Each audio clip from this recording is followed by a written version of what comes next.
Hey, it's spooky time. What's up? It's the Culture Detective here. Oh, you know what? Let me do something real quick.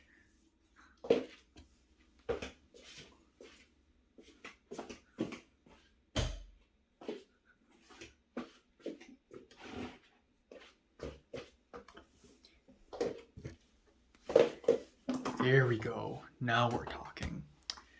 So today, I'm going to do a movie review on a movie I watched last night all by myself in a dark room at 1 a.m.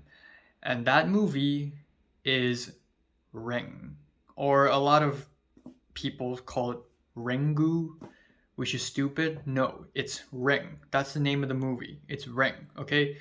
The katakana title of the movie is Ringu. So a lot of people are like, oh, Ringu, Ringu. No, that means ring, okay? And this movie is directed by Nakata Hideo, and it is based off of a novel written a few years earlier. And in fact, this isn't even the first cinematic adaptation of that novel. I think in the year 1995, there is also a TV movie called Ring that's lesser known. But anyways, the most well-known adaptation of Ring is the 1998 version by Nakata Hideo in the peak and in the early blooming years of modern J horror, alongside masterful directors like Kurosawa Kiyoshi, who made Cure. I really love that movie. Go check it out. But anyways, back to Ring. If you don't know this, from now on, for every single Halloween, I will be watching a movie.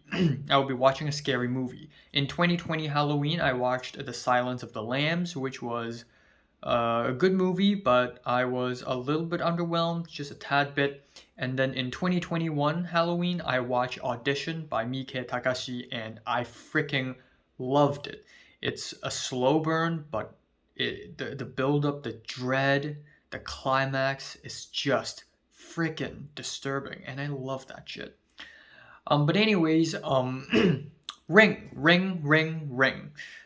This is the most, and at least one of the most important films in modern J horror, because it is one of the films that kickstarted this whole movement, but also this movie is so freaking influential. So much so that Gore Verbinski would have to make a remake of this movie, an American remake, in the year 2002, and that movie became a huge hit.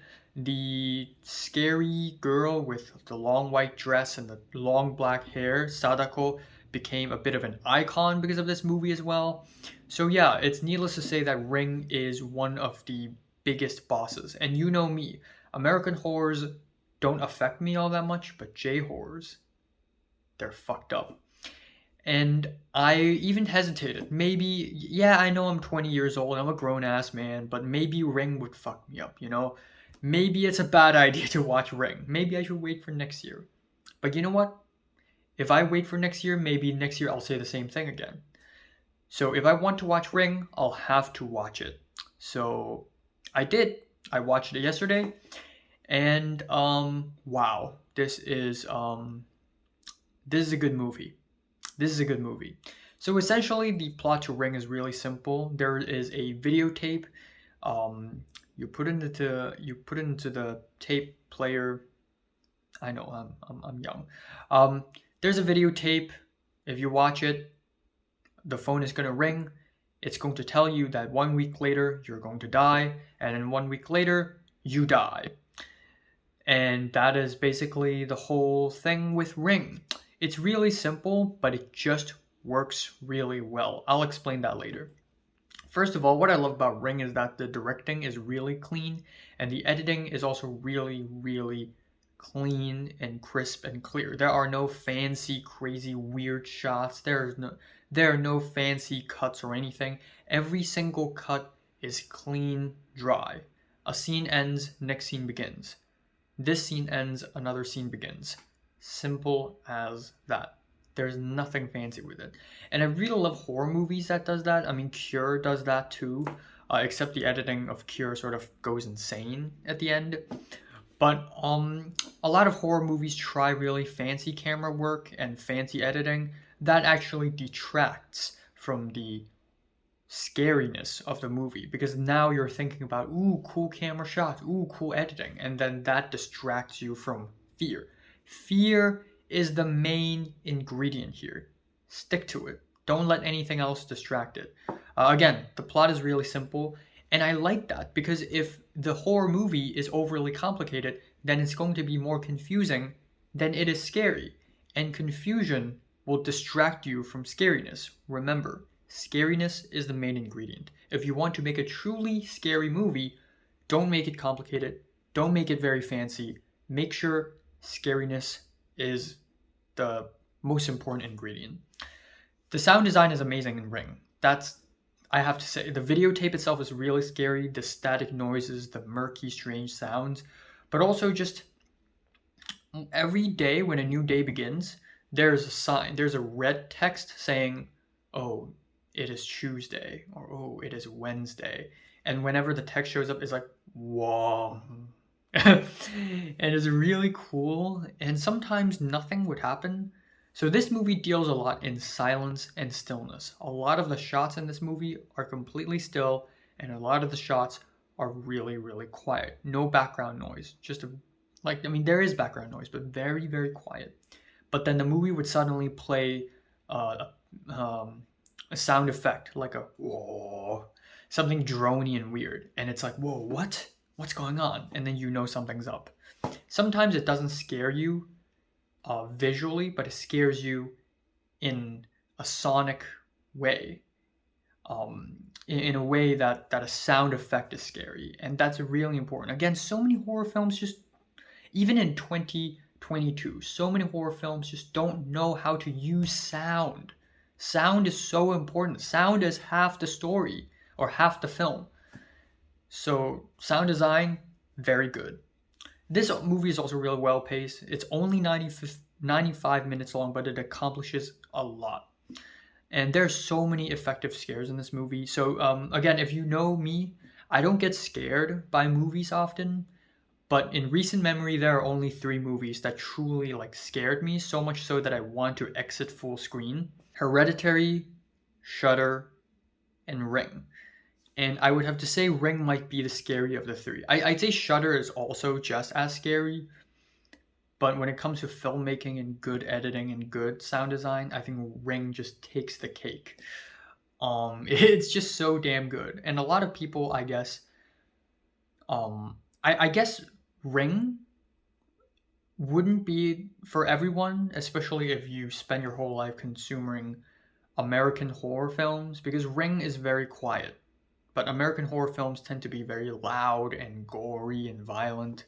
Ring can get violent, don't get me wrong, but only at very selective moments. But I like this style a lot more because it's so much more unsettling. It's about the dread. It's not about the terror, it's about the dread. Again, a lot of horror writers just don't get it. They just don't get it. They think terror is the ultimate goal. Dread is just a build-up. It's not as important. That's not true. In J-horror, it's always about the dread. Whatever happens after the dread, the terror, yeah, it's scary, but that's a cherry on top. The main point is the dread. And so they put a lot of effort in building it up, a lot of effort to make it actually scary and disturbing, and it really works. Again, there's so many reasons why this movie is so damn scary, one of which is that the main characters are on an active pursuit. So in the first act of the movie, we find out about the videotape, we find out that people die from watching this videotape, and that itself is already very scary. There's a journalist who wants to learn more about it, and then she watches the tape, and she gets cursed. And that just makes the movie even scarier. The stakes are higher.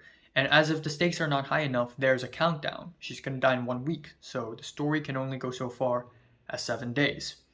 Unless she somehow breaks the curse. Children are involved. A lot of people think the ending scene to Ring is the scariest. No, the scariest scene is when the child is involved. That was when it started to get truly fucked up. I mean, this is scary, but when children are involved, this is even scarier. Sometimes it's not about the scare. Sometimes it's about the person who gets the scare. Another horror technique that a lot of people should take notes on. Also, techno horror, elements of techno horror, videotapes, weird internet forums, old newspapers, not really related to technology, but sort of around there. And the words floating around the screen. So let's talk about the videotape, the round mirror, and then it suddenly flashes to Sadako, and then the round mirror again. Again, I feel like I've seen something like this before, like in the house. Um, but it's so well done. And then we have the pointing the finger, which is sort of like a scarecrow. It reminds me of the Scarecrow short story by Ito Junji. And then the words floating around. I swear I could have seen this sometime before. I think it's in Moso Express, one of the OPs to the anime, the Monogatari series. But these are all iconic, but also more importantly, it's so important to make sure every single shot in that cursed videotape to be disturbing. It's so tightly disturbing. And there's an underlying sadness. I think sadness is one of the most important side ingredients in a good horror film. And I love the ending. It's so cynical, it's so ambiguous at the same time. It really makes you think. And again, this movie doesn't have jump scares. It has faux jump scares. It would cut to a very disturbing image from a wide shot. And it's not a jump scare. It just cuts and it takes a moment for your brain to register, oh, it's a scary thing. And then it cuts to a close-up of that scary thing. It's not a jump scare because you know it's going to happen. You just don't know when. And when it cuts to a close-up, it has a really scary sound effect. But it's not a jump scare. It's a faux jump scare. The warped face in the Polaroid is scary because you don't really know what's going on. And what's also really scary about this movie is that the characters dig deeper and deeper and deeper into this strange rabbit hole, and it gets stranger and stranger the more they go along with it, both figuratively and literally. So that's really great. I also like how high octane this movie is. A lot of people rate this movie kind of low, but I like it. I think it's high octane. I mean, the story isn't really complicated or fancy, but the subject matter is actually quite heavy here. It's not just, ooh, angry ghost. This is serious. And after watching this movie, now I see a lot of similarities between this movie and Incantation, which is also a horror movie that I sort of like from Taiwan. But Ring just takes the cake. I guess if there's one issue I have with the movie, it would be that the mom character acts a little cartoony. She's like an anime mom. But aside from that, this is definitely one of the best horror films I've ever seen. I'm thoroughly impressed with this one, and I am scared. I'm scared by this movie, that's true. So yeah, have you seen Ring? Like, if you like it and subscribe, you want more?